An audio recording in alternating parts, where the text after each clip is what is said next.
చాలా మరణాలు, అనుకోని యాక్సిడెంట్లు చూస్తూనే ఉంటాం, ఆర్థిక ఇబ్బందులు. సో వీటన్నిటికీ దోషాలు ఏంటంటారు?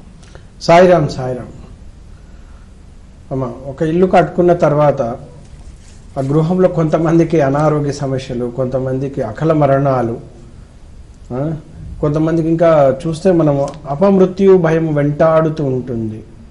ఇక చూస్తే రోడ్ యాక్సిడెంట్స్ కావచ్చు, భయంకరమైన ప్రమాదాలతో బాధపడుతూ ఉంటారు.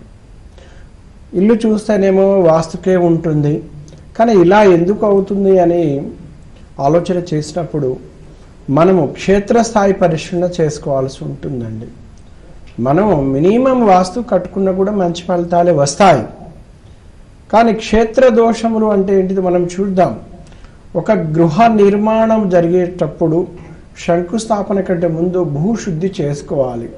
ఎలా అంటే ఒక 3 అడుగులు ఆ స్థలం లోపల ఉన్న మట్టిని తీసేసి భూమి లోపల ఉన్న శల్య దోషములు నివారించుకొని గృహ నిర్మాణం చేసుకోవాలండి.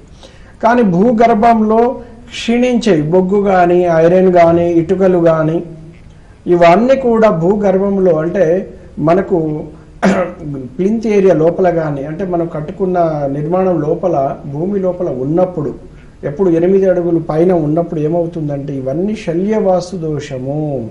అలాగే కొన్ని శల్యవాస్తు దోషములు అంటే ఎముకలు కావచ్చు, ఏదైనా కొన్ని పూజలు పండుగలు చేస్తున్నప్పుడు ఏంటంటే గృహ కుటుంబ సభ్యులు బంధుమిత్రులతో కలిసి భోంచేసి అవని ఒక చిన్న గుంత లెక్క తీసేసి పూజ చేస్తుంటారు బయట వేయకుండా.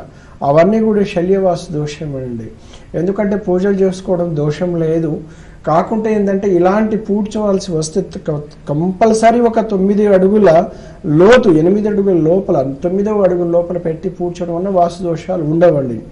అలా కాకుండా ఎందుకంటే మన దర్వాజా కింది లెవెల్ నుంచి 8 అడుగుల వరకు ఇంట్లోపల భూముల లోపల పుట్టల్ని మనం మూసేసి ఇల్లు కట్టుకున్నాం, పుట్టల్ని తీసేసి పాముల్ని హింసించి, అంటే ఇల్లు కట్టేప్పుడు పాములు ఇక్కడ ఉన్నా కూడా చంపడము, వాటిని కాల్చడం, వాటిని దహనం చేయడము, ఇవన్నీ కూడా శల్యవాస్తు దోషం కిందకి వస్తాయండి.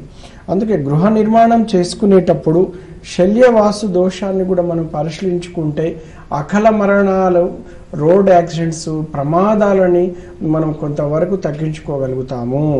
ఎందుకంటే శల్యవాస్తు దోషం అనేది కంటికి కనపడని వాస్తువు అండి. అది కంటికి కనపడని వాస్తువు. ఇప్పుడు ఉదాహరణకి ఏంటంటే ఒక ల్యాండ్ ఏంటంటే డెవలప్ చేసేటప్పుడు అక్కడ ఒక పెద్ద పుట్ట ఉంటుంది. ఆ పుట్టని ఏంటంటే యంత్రాలతో మిషన్లతో ఏంటంటే అడుగు నుంచి తీసేస్తారు, అడుగు నుంచి తీసేసి పక్కన పడేస్తారు. ఆ ప్లాట్ ఎవరికి వస్తుందో తెలియదు, దాని హిస్టరీ మనకు తెలియదు. అక్కడ మనం ఏంటంటే 4 రూపాయలు పెట్టి కొనుక్కుంటాము, చక్కగా ఇల్లు కట్టుకుంటాం. కట్టుకున్న తర్వాత ఆ గృహంలో మొదటి నుంచే కొన్ని హింట్ ఇస్తుందండి. చిన్న చిన్న ప్రమాదాలు, పడిపోవడము, చిన్న చిన్న యాక్సిడెంట్స్ అవుతున్నాయంటే పెద్ద ప్రమాదాలకు అవకాశాలు ఉన్నాయని ఆ గృహము మనకు తెలియజేస్తుంది. జ్వరం వచ్చే ముందు మన బాడీ ఎలా సుస్థ అవుతుందో, ఎలా నీరసం అవుతుందో మన ముందే బాడీ లాంగ్వేజ్ మనకి అర్థం చేసుకోవాలి. అలాగే ఇక్కడ కూడా గృహ నిర్మాణం చేసేటప్పటి నుంచి కొన్ని హింట్స్ వస్తుంది. ఆ ఇంట్లో ఏంటంటే చిన్నపిల్లలు పడిపోవడము, యాక్సిడెంట్స్ అవ్వడం, చిన్న చిన్న కాలుకు దెబ్బలు తగలడము, బ్లడ్ రావడం, ఇలాంటి సిమ్టమ్స్ ఉన్నప్పుడు అది శల్య దోషములు. అంటే అక్కడ పుట్టలు తీసివేయడము, లేకుంటే పుట్టల నుండి పాముల్ని చంపడము, ఇలాంటివి చేస్తూ ఉంటారు. ఎందుకంటే నేను స్వయంగా చూడడం జరిగింది. ఒక గృహంలో పాపం ఒక 10th క్లాస్ అమ్మాయి స్కూల్ బిల్డింగ్ పై నుంచి కింద పడిపోయి నడుము ఇరిగిపోయి వాళ్ళ ఇంట్లో ఉంది. నన్ను ఇంటికి పిలిచినప్పుడు చూశాను. ఎన్నాళ్ళు అయిందంటే 6 months అయింది. నడుము సెట్ కావట్లేదు. అది అట్నే అంటే ఇరిగి మంచాలనే పడి ఉంది 10th క్లాస్ అమ్మాయి. వాళ్ళు బాగా ఏడుస్తూ ఎంతో బాధపడుతూ ఉన్నారు.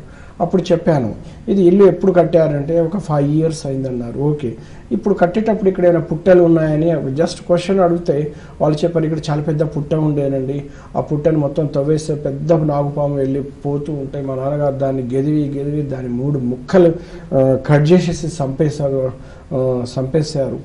కానీ ఎప్పుడైతే చంపారో అప్పటి నుంచి మాకు చిన్న ప్రాబ్లమ్స్ ఉన్నాయి, కానీ ఏదో చిన్న ఇల్లు కట్టుకున్నాం, ఇవన్నీ మాకు తెలియదు అన్నారు. అప్పుడు వాటికి సంబంధించిన అంటే సర్పదోష నివారణ మహా అష్టదిగ్బంధనని నేను వెళ్ళి చేయడం జరిగింది.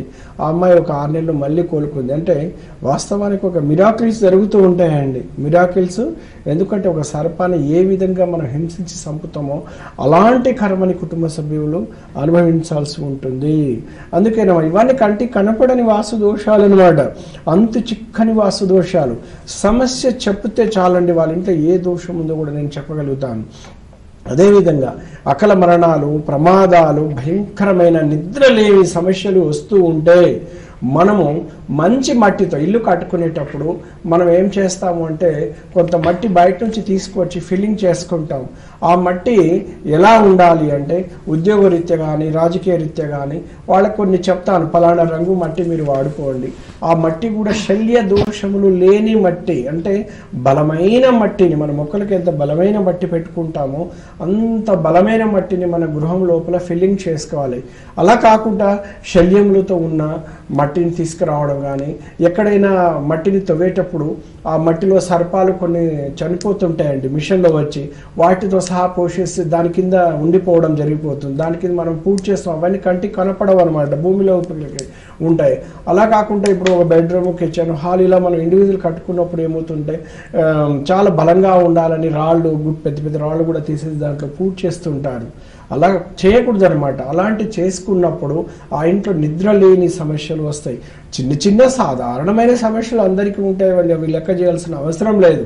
కానీ భయంకరమైన బాధములతో ఇబ్బంది పడుతుంటే అకాల మరణాలు, ప్రమాదాలు, అదేవిధంగా మృత్యు భయం, ఏదో రూపంలో ఎవరైనా చనిపోతే మా కుటుంబంలో భయం వేస్తూ ఉంటే అందులో శల్యవాసు దోషం, అంటే ఏదైనా పశువుకు సంబంధించిన ఎముకలు కానీ, శూనకాలకు సంబంధించిన ఎముకలు కానీ, ఇంకా ఎక్కడ నుంచి అంటే మనం ఇల్లు కట్టుకునేటప్పుడు ఆకాశంలో ఒక గద్ద, ఒక పామును తీసుకెళ్ళి అక్కడ తక్కువ వేయడం, మట్టిలో కూరుకుపోవడం, లేదంటే విధన శూనకాలు లాంటి కొన్ని జీవులు ఏంటంటే వేరే జీవులు ఆహారం తీసుకొచ్చి అక్కడ వదిలేయడం, మట్టిలో మనకు తెలియకుండా పూడ్చుకుపోవడం, ఇలాంటివన్నీ కూడా శల్య దోషముల కిందకి వస్తాయన్నమాట. ఇల్లంతా మనం వాస్తుగా కట్టుకుంటా కానీ భయంకరమైన ఆర్థికమైన పీడలతో పాటు భయంకరమైన భయంతో మనం జీవిస్తూ ఉన్నామంటే శల్య వాస్తు దోషం కూడా ఒక కారణం ఉంటుంది. అదేవిధంగా ముహూర్త దోషములు కూడా కారణం ఉంటుంది. ముహూర్త దోషములతో కారణం ఉన్నప్పుడు మీరు కూడా మీరు భయపడాల్సిన అవసరం లేదు. ఆ షిరిడీ సాయి అనుగ్రహంతో మేము అష్టదిగ్బంధన చేసేస్తూ ఉంటాము. అదేవిధంగా ప్రతి ఒక్కరికి ఇంటికి రావాలంటే దేశవ్యాప్తంగా ప్రపంచవ్యాప్తంగా రాలేకపోవచ్చు. దేశవ్యాప్తంగా ప్రపంచవ్యాప్తంగా మీకు ఏమి ఇబ్బంది ఉందో నాకు ఫోన్లో చెప్పండి. మా ఆఫీస్ వాళ్ళు కూడా చక్కగా మాట్లాడతారు, నాతో మాట్లాడిస్తుంటారు. మీకున్న ఇబ్బందులు ఉందో ఏందో చెప్పండి, మీ ఇంట్లో దోషం నాకు అర్థమవుతుంది. నేను ఏంటంటే ఇక్కడ అష్టదిగ్బంధన చేసి దేశవ్యాప్తంగా ప్రపంచవ్యాప్తంగా నేను పంపిస్తుంటాను.